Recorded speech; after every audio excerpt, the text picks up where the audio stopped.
Kami obrolkan, Anda simpulkan. Assalamualaikum warahmatullahi wabarakatuh. Jumpa lagi kita di Ngorbit, ngobrol bersama Orbit. Orbit kita kali ini berkaitan dengan masyarakat terbanyak di Indonesia. Apa itu?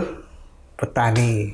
Kita mendatangkan seorang tokoh tani.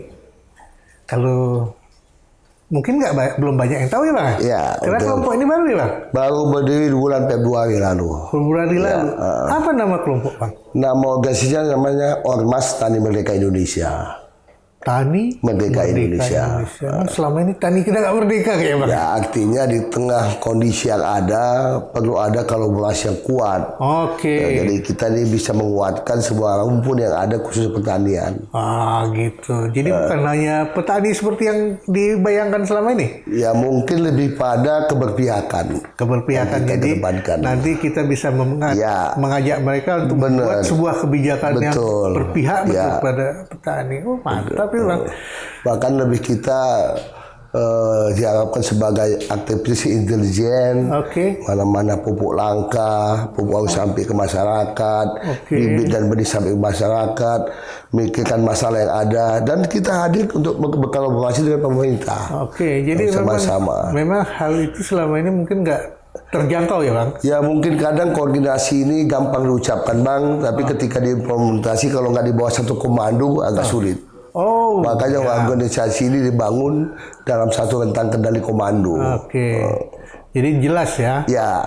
Jadi nggak ada lagi cerita mau main-main. Jangan lagi main-main. Ya bila perlu kita bermain dalam kebersamaan kelompok tani, gapoktan, menjembatani, menghubungkan antara hulu dan hilirnya. Ya silakan berbisnis tapi dalam mekanisme pasar yang ada. Menarik nih Bang. Ini yang kubayangkan dari dulu Bang. Kalau dulu katanya OVO, One Village, One Product. Tapi kalau gimana kalau ini jadi One Village, One Cluster? Jadi semua orang terlibat di dalamnya. Apa sampai ke sana? Sebenarnya Bang itu yang harus kita dorong. Hari ini pemerintah daerah mungkin juga dengan kebijakan yang ada belum melakukan assessment. Apa yang menjadi potensi daerah? Sehingga ini bisa terkendali secara pasar.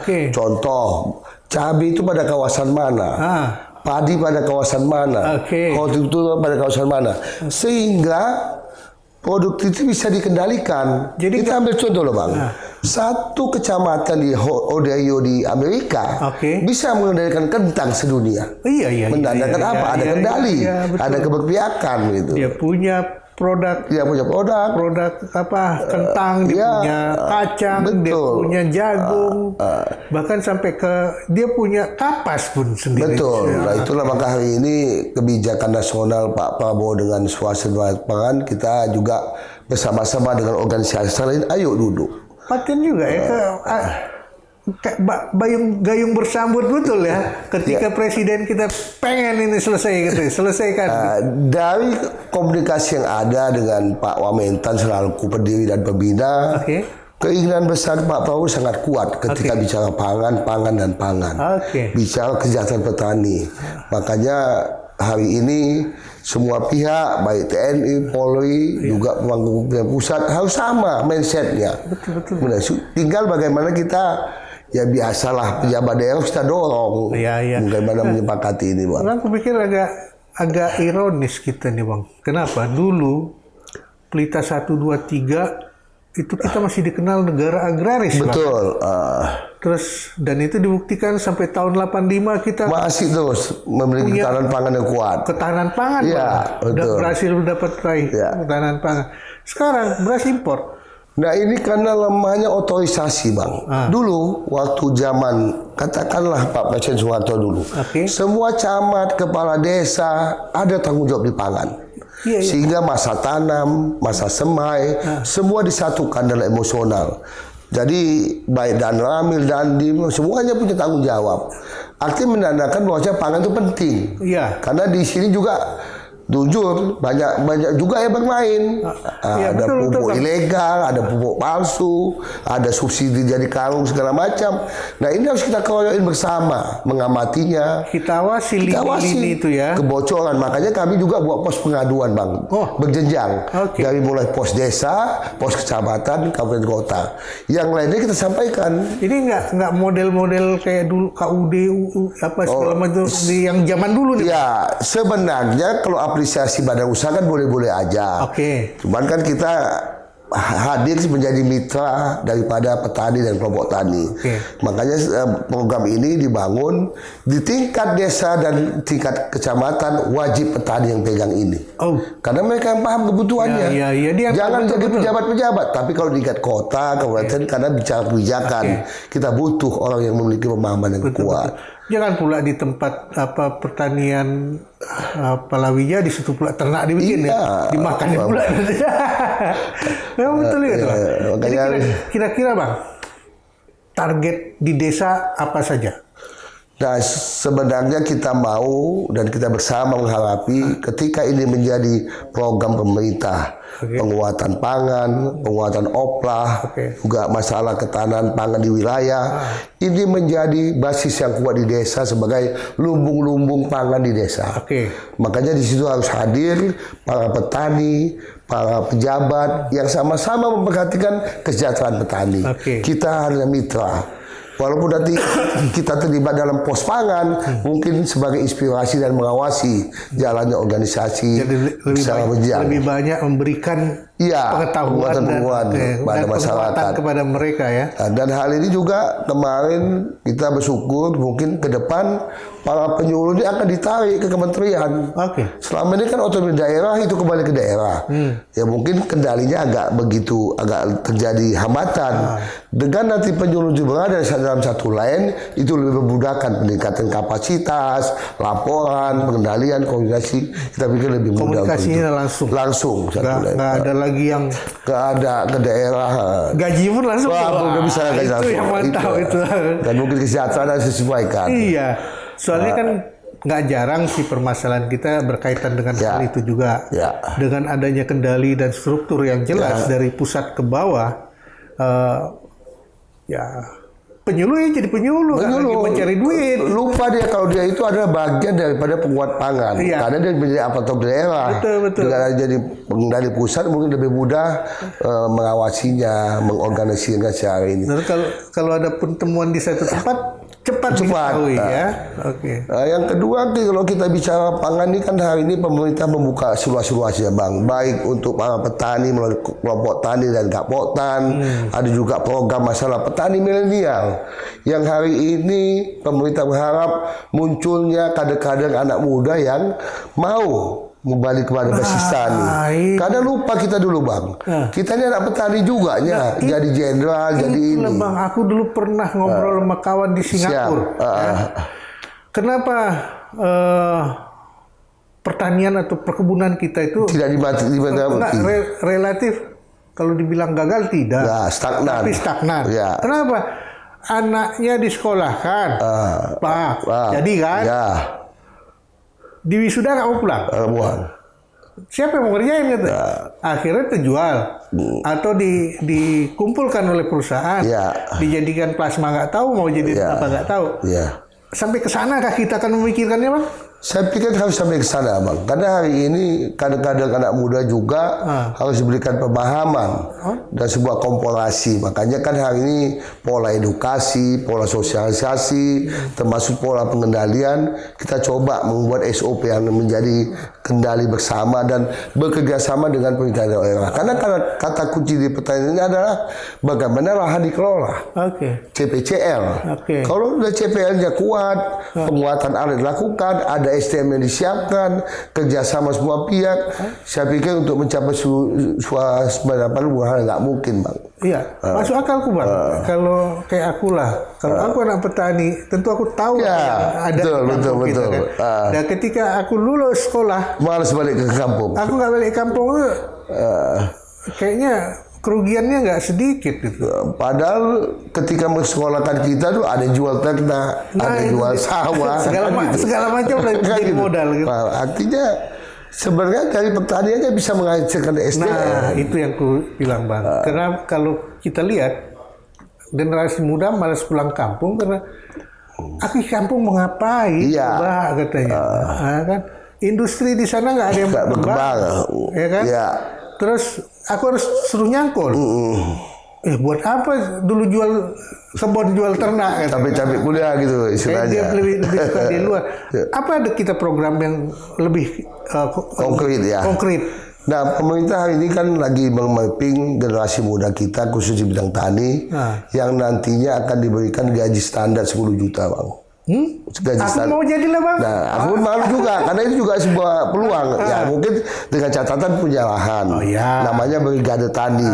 Nah, ini akan muncul pionir-pionir baru di desa. Jadi kalau udah gaji 10 juta kan ngapain kerja di bank lagi misalnya. Kan bisa dibandingkan komparasi ini. Belum lagi dari hasilnya dan lain-lain. Makanya hari ini kita bersama-sama kita mengajak semua pihak untuk memberikan warna-warna baru dari pertanian kita di Indonesia ini. Ya, apalagi kalau anak petani ya, dari petani, orang dari daerah yang tahu pasti memahami.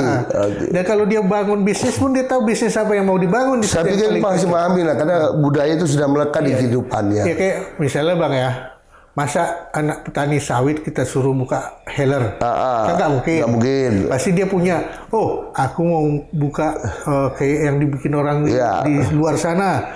Bahkan aku pernah lihat satu video Bang.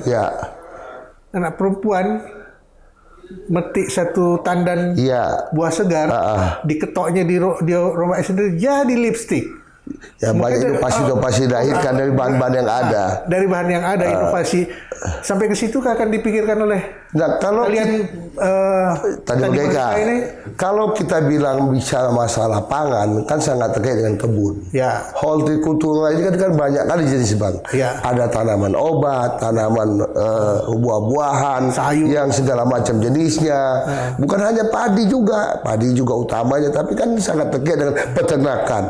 Nah, LinkedIn ini yang coba kita mapping menjadi sebuah kekuatan baru di sebuah daerah. Sehingga kalau udah masyarakat kuat, pasti akan memiliki dampak yang lebih besar. Apalagi di daerah sekarang udah ada BUMDes. BUMDes ada.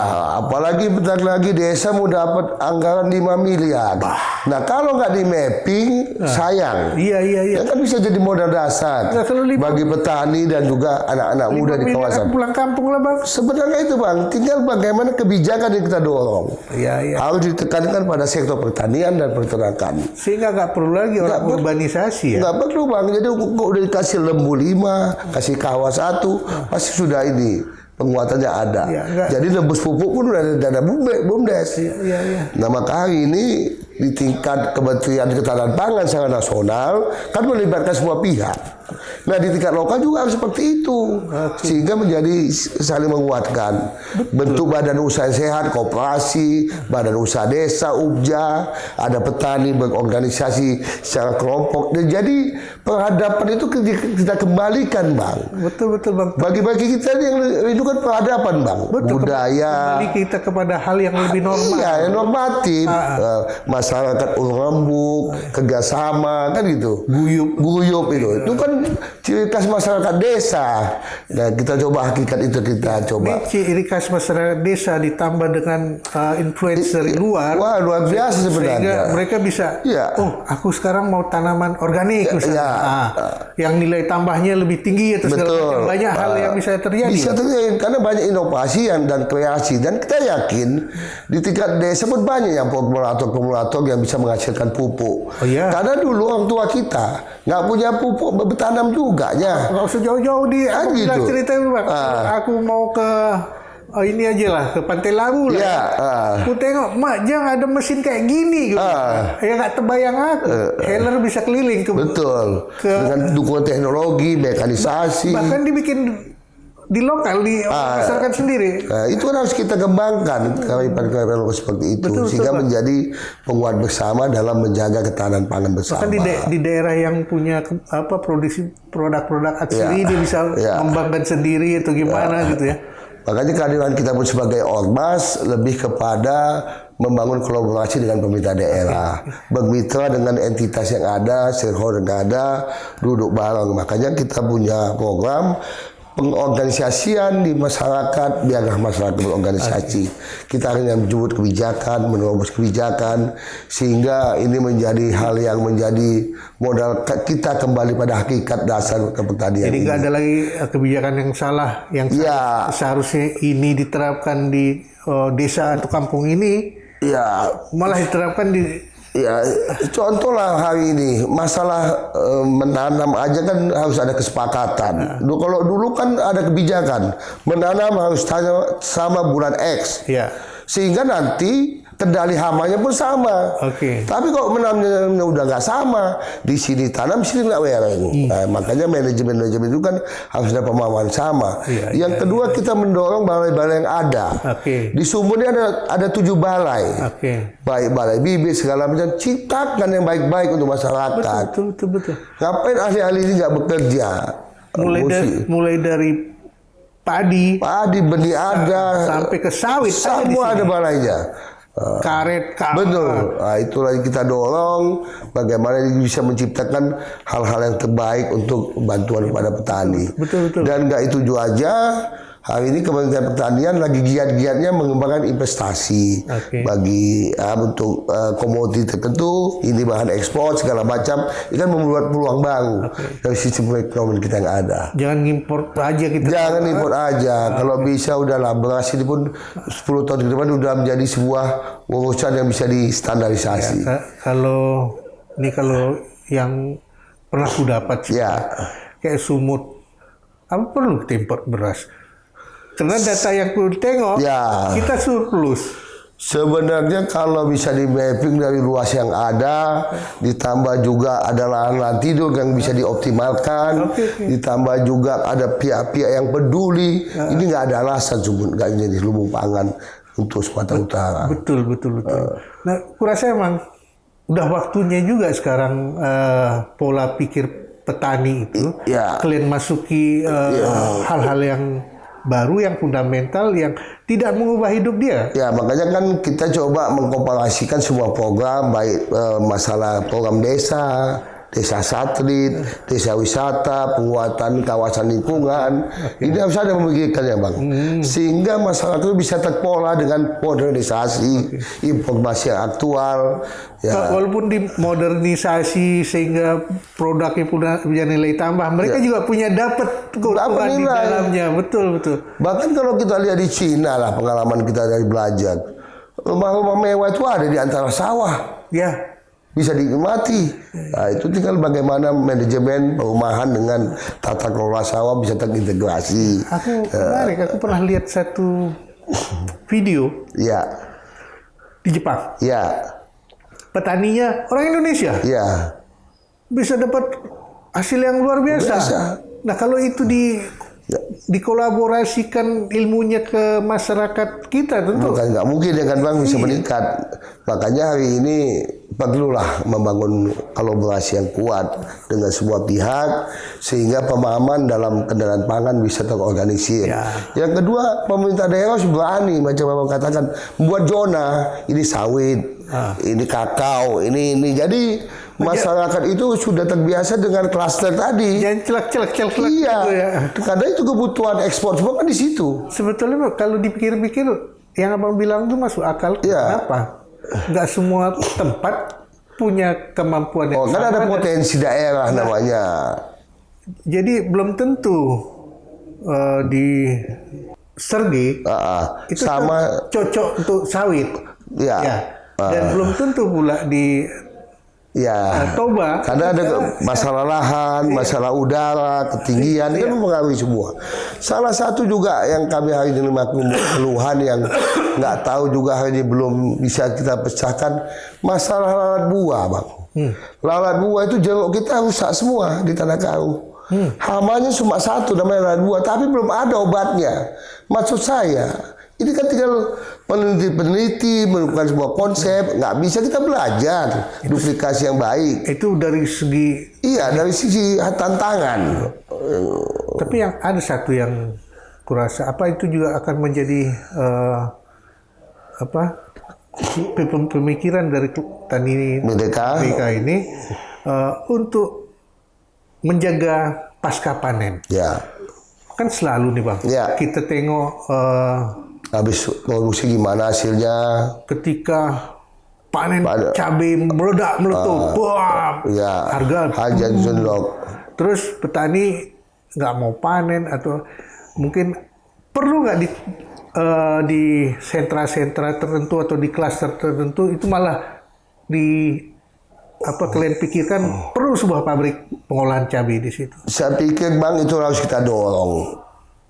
Masalahnya kan ini untuk menjaga inflasi daerah juga ya, sehingga stabilitas dilakukan. Kalau katakanlah masalah cabai, kita harus pikirkan pasca ini apa. Bila perlu buat pusat pengeringan. Masalah cabai kering aja kita mesti impor dari India. Nah kalau ini diarahkan, ketika harga stabil, dikasih penyimpanan, harga kan bisa tinggi lagi. Minimal. Yang kedua tadi kuota daerah Bang. Jangan semua petani rata, cabai semua.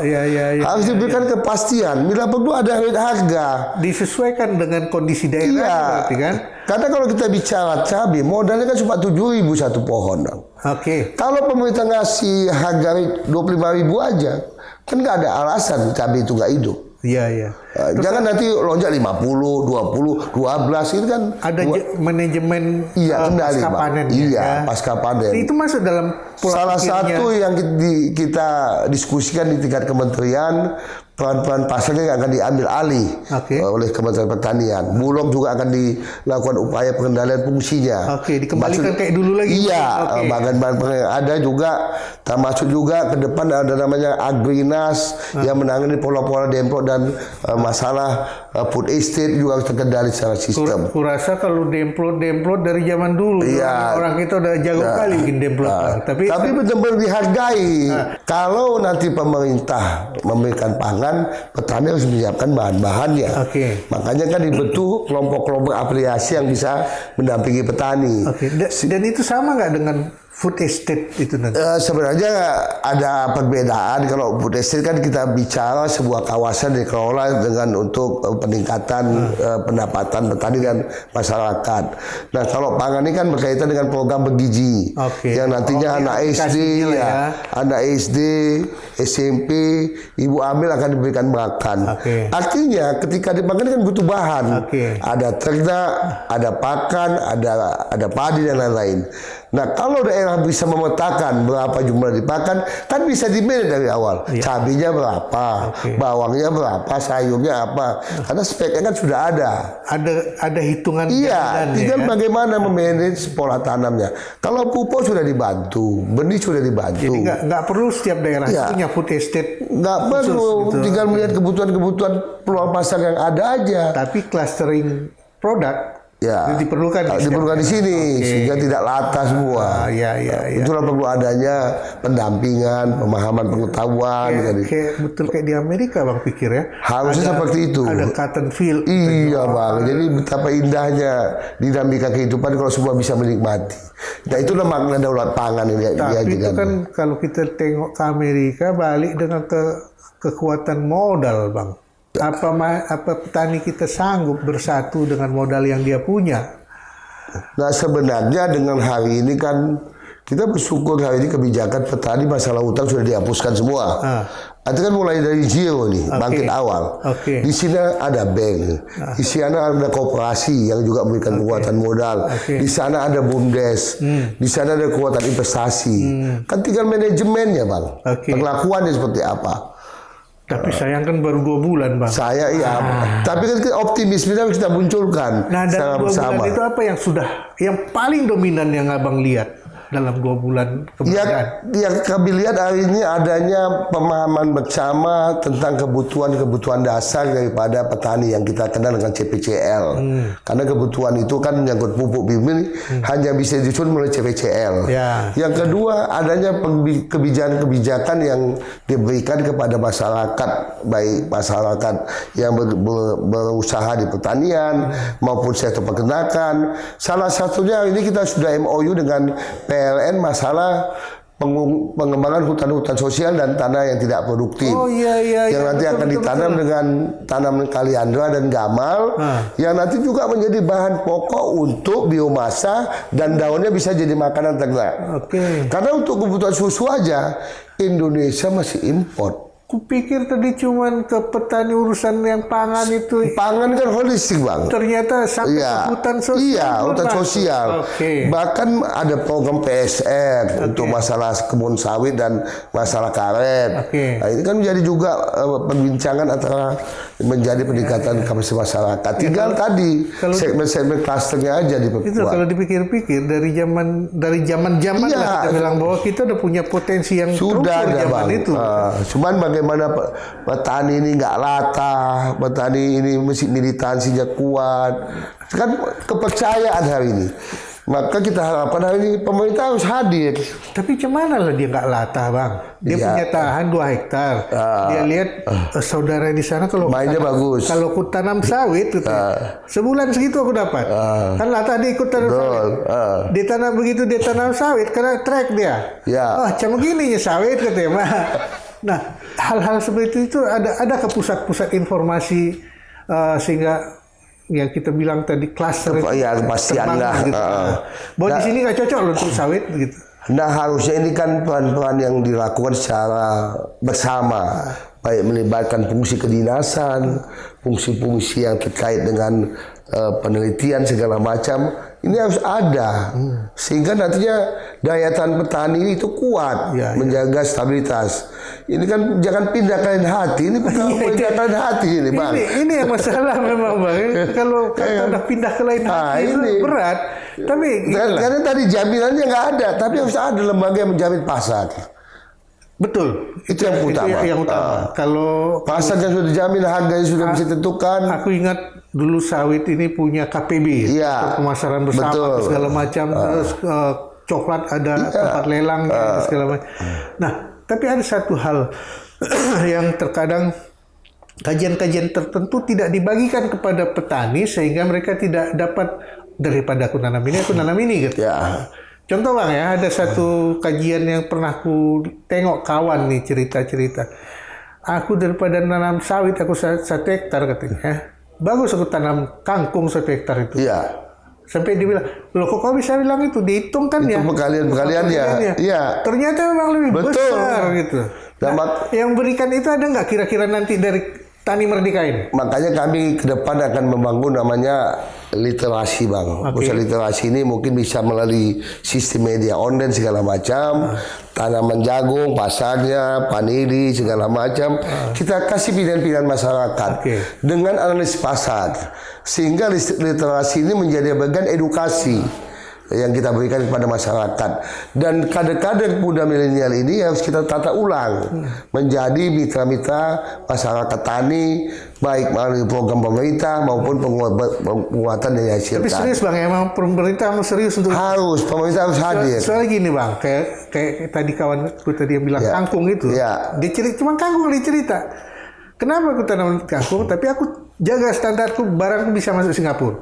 Ternyata negara tetangga kita masih butuh barang yang kayak gitu. Cuma selama ini mereka tidak diajarkan untuk standar. Betul. Ya kan, Bang? Apa nanti ini bisa jadi tantangan buat kalian atau? Salah satu itulah peran kita, Bang, sebagai ormas yang beraplikasi petani harus hadir menjadi aktivitas intelijen yang terjadi. Sehingga yang kita dorong menjadi sebuah kebijakan. Tahu mendorongnya kemana ya? Tidak lagi mendorong ke lumpur. Bukan, bagaimana mendorong kebijakan. Kalaupun bicara bisnis, kita main di ambang batas. Ada holding yang menguatkan itu. Jadi nanti di pusat ada koperasi tambang pendidikan nasional akan memikirkan kerja sama-sama yang menjadi ketergantungan dan stabilitas petani dapat terjaga. Betul. Kalau dalam petani sawit nggak masuk akal dia nanam kangkung. Siapa yang mau beli? Gitu. Kan dalam pikirannya tetangganya cuman yang bakalan konsumsi itu. Padahal banyak hal lain. Makanya hari ini sangat sayang lah kita kalau di Sumatera Utara ini tidak bisa memanfaatkan peluang-peluang penguatan yang ada. Karena anggaran Kementan itu 3 kali lipat untuk pupuk dan benih udah gak ada masalah. Kan tinggal bagaimana ngemas. Orang dibilang Kan komitmen Pak Prabowo kan sangat kuat. Anggaran ini sudah ya tinggal hajar sampai habis. Iya, tinggal ya sama-sama. Dan saya udah buat instruksi komando ke bawahan, kita jangan jadi pemain, kita menjadi hadir masyarakat. Makanya beberapa unsur kita yang ada di daerah juga kadis pertanian, praktisi pembangunan, sehingga benar-benar tidak main di sini. Enggak lagi cerita yang lama ya. Bukan bicara ini coupling, bukan bicara ini kesempatan, kita bicara penguatan. Bukan ini acuan. Kalau mau main, ayo pilihnya apa? Tampung. Kalau mau jadi pemain sekalian. Ya, tapi menampung untuk produk masyarakat. Ya, itu. Menarik sebetulnya. Aku yang menarik tadi sama aku buat masyarakat desa yang sudah punya lahan segala macam itu oke bang. Bisa.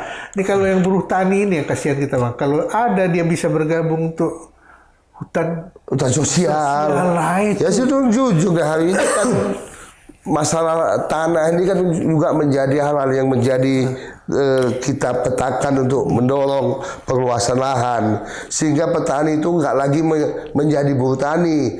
Mungkin kalau 2 hektar dia punya sudah bisa hidup. Kita tahu kok banyak tanah TPTP yang ada, HGU yang ada, hutan sosial. Maksud saya sama-sama kita gaungkan ini menjadi penguatan petani. Betul. Dan kita jangan jadi pelaku di situ.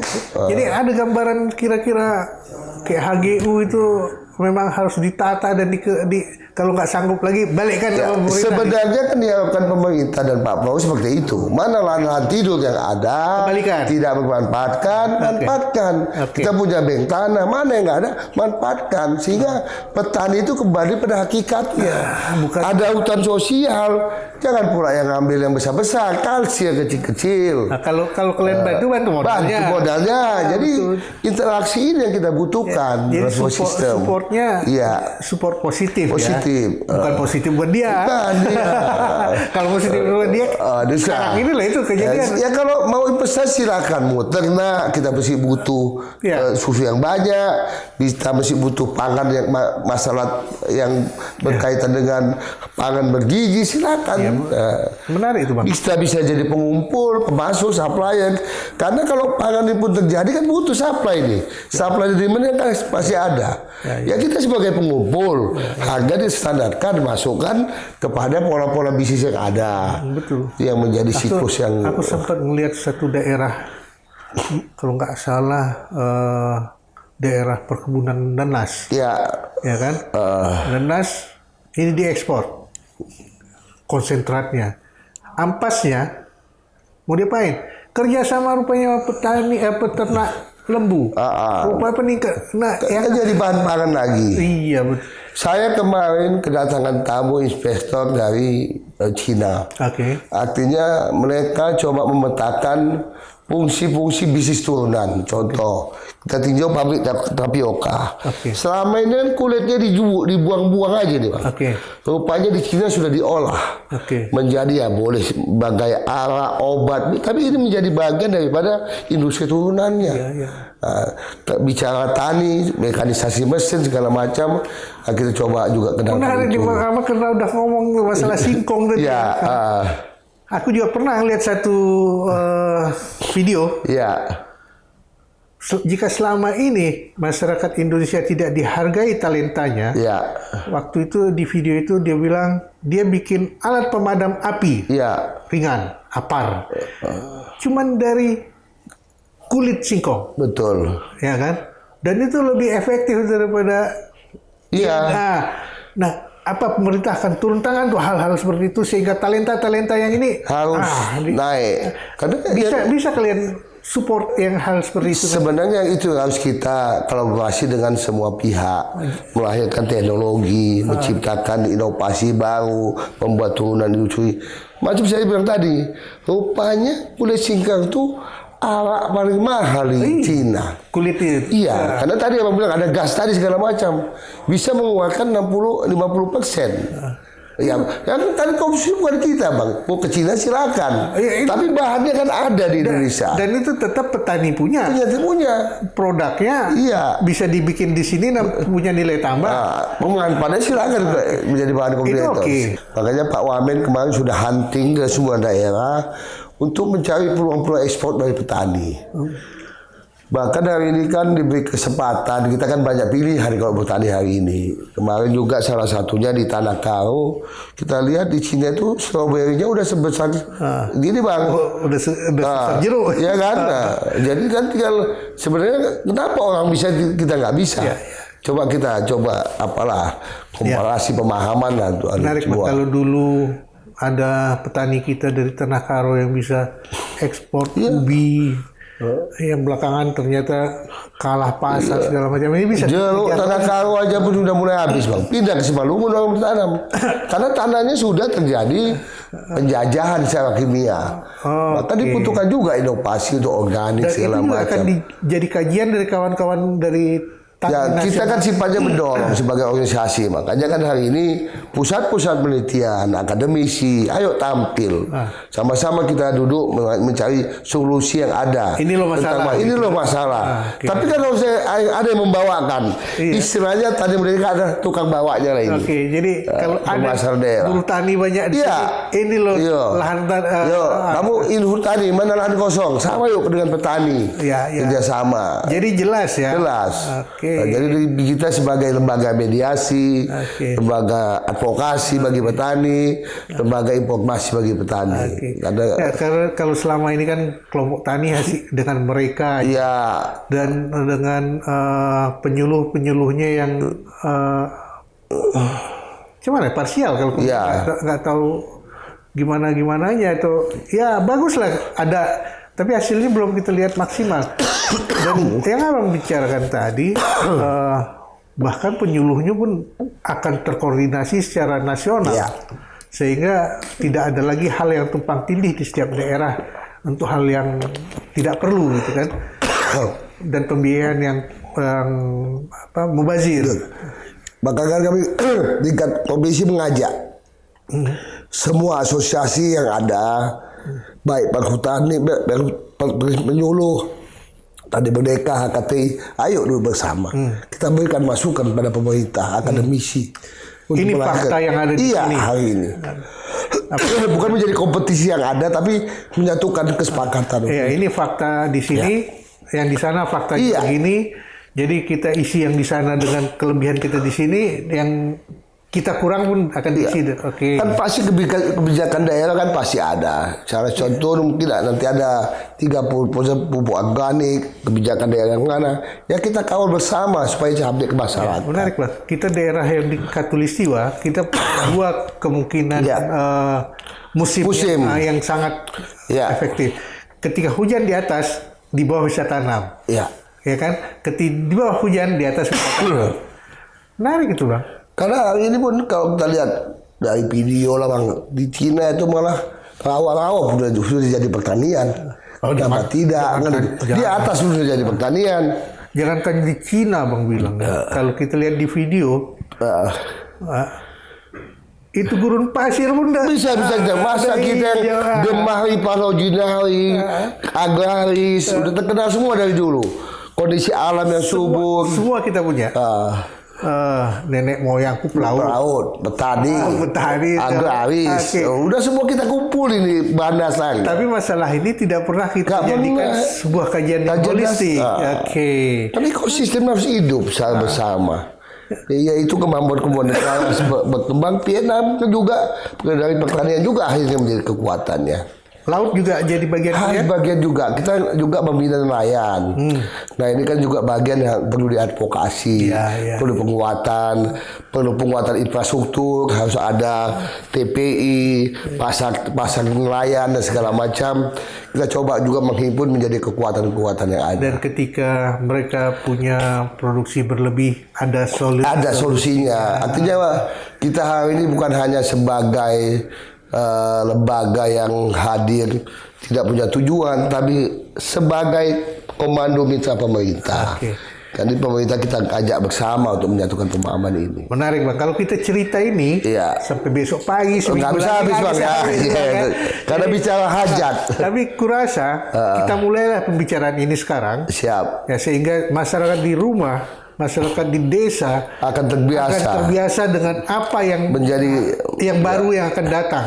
Ya, sehingga mereka tidak lagi kerja sendiri, tidak lagi hidup dengan susah sendiri. Bahkan kesusahan itu pun akan ada yang memikirkannya bersama dengan masyarakat luas di Indonesia melalui kekuatan yang ada tadi Merdeka ya. Karena ini kan bicara sebuah rejim ini harus kembali rejim yang humanis. Tapi jangan habis di satu rejim aja. Jangan. Ini jadi gerakan kesinambungan. Nanti salah pula nanti. Iya itu dia. Hal yang bagus harus diurus. Kalau nggak diurus jadi jelek dia. Kami sudah bicarakan, kami sudah obrolkan. Tinggal kalian di rumah yang menyimpulkan. Assalamualaikum warahmatullahi wabarakatuh. Sampai jumpa di Ngorbit berikutnya. Terima kasih Bang. Terima kasih Bang. Kami obrolkan, Anda simpulkan.